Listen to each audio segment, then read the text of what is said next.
The air in the New York City courtroom was thick, heavy, every whisper seemed amplified. Sean Diddy Combs, the defendant, sat impassively. Then Scott Mescudi, known to the world as Kid Cudi, entered. His presence was a focal point.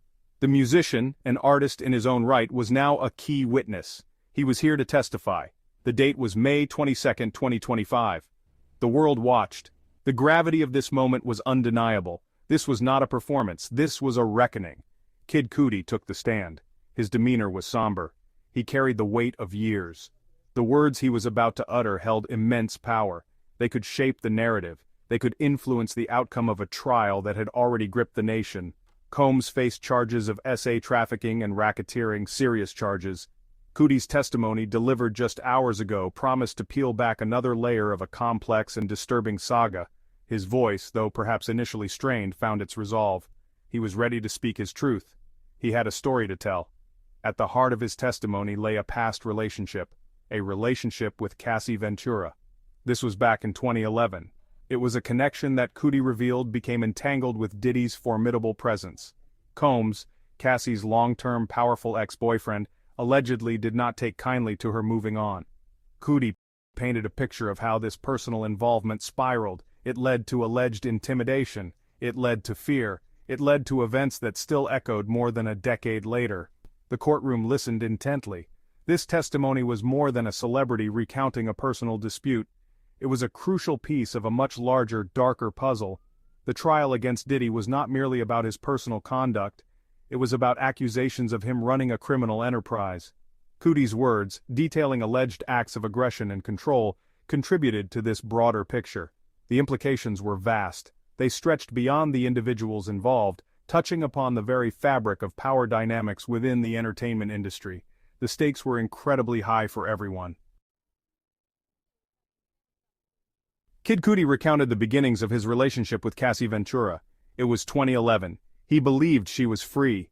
He thought her tumultuous association with Sean Combs was over. There was an authentic connection, he felt, a chance for something new. He embarked on this relationship with sincerity. He had no reason to suspect otherwise. Cassie was, in his eyes, someone he could build a future with, however brief. The romance blossomed under the California sun, seemingly far from Diddy's influence. Or so he thought. The truth, as Cudi testified, was far more complicated. He felt played, deceived. Cassie, it emerged, was still deeply enmeshed with Diddy. She was allegedly using a burner phone, a secret line of communication. This was to keep her interactions with Cudi hidden from Combs's watchful eyes. The realization must have been a bitter pill for Cudi to swallow. The relationship he thought was straightforward was, in fact, a clandestine affair, shadowed by Diddy's looming presence and Cassie's apparent fear of him. This deception cut deep, leaving scars. Diddy eventually discovered the liaison. His reaction, according to testimony, was not one of quiet disappointment. It was reportedly explosive. Cassie's mother, Regina Ventura, later testified that Diddy had even threatened Cassie with a corkscrew upon learning about her involvement with Cudi. This alleged act of aggression towards Cassie herself foreshadowed the kind of response Cudi might face. The music mogul was not a man to be crossed, it seemed. His anger, once ignited, was a dangerous force. The web was becoming tighter, more perilous. For Kid Cudi, the personal hurt was immense. The feeling of being used in a complex game between Cassie and Diddy was profound. But beyond the emotional betrayal, a sense of unease began to creep in.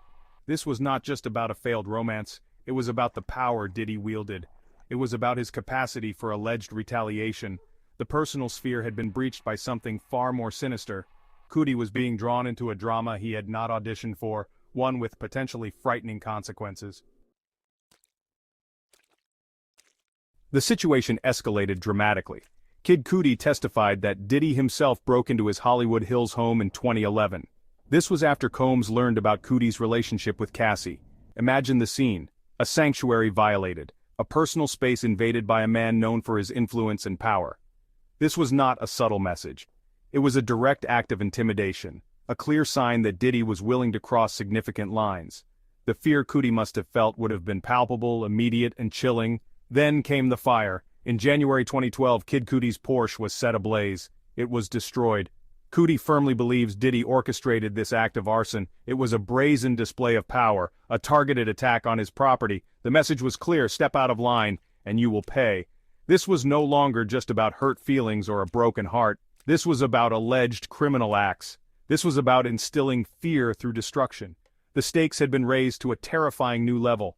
The game had become dangerous. The threats did not stop there. They became more insidious, more pervasive. Cassie Ventura's mother, Regina, testified to the fear Diddy instilled. She recounted how Diddy allegedly threatened to harm Kid Cudi. These threats were chilling. They were not delivered directly to Cudi, but through Cassie's mother, adding another layer of psychological pressure. Diddy was also allegedly threatening to release explicit videos of Cassie and harm her, painting a picture of a man desperate to maintain control through any means necessary. The cumulative impact of these events on Kid Cudi was undoubtedly severe. Living under such a shadow takes a toll.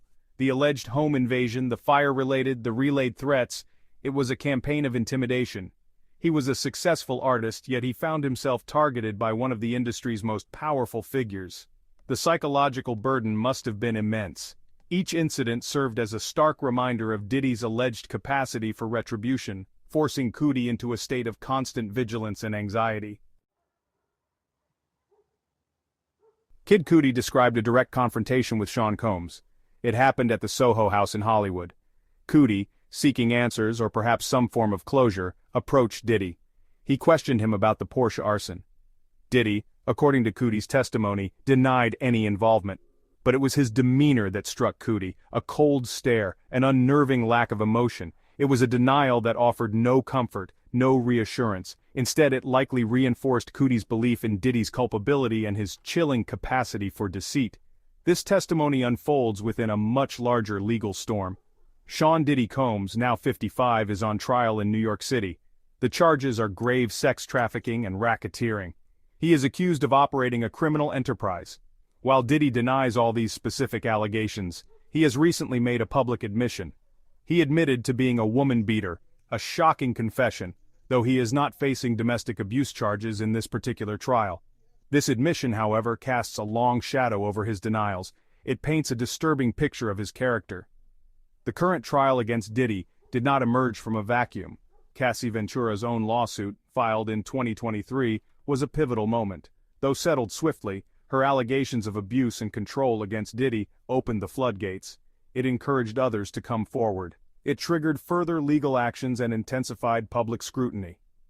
Cassie's courage in speaking out, despite the risks, played a significant role in bringing Diddy's alleged conduct into the harsh light of a courtroom. Her actions paved the way for testimonies like Cudi's. Kid Cudi's shocking testimony on May 22, 2025, is profoundly significant. It adds another voice, another detailed account, to the mounting allegations against Combs. It speaks to a pattern of alleged behavior. It could corroborate other claims. For the music industry, this trial and testimonies like Cudi's represent a potential watershed moment. Will powerful figures continue to operate with impunity, or is this the beginning of a true reckoning? Cudi's words resonate far beyond the courtroom. They speak to a demand for accountability.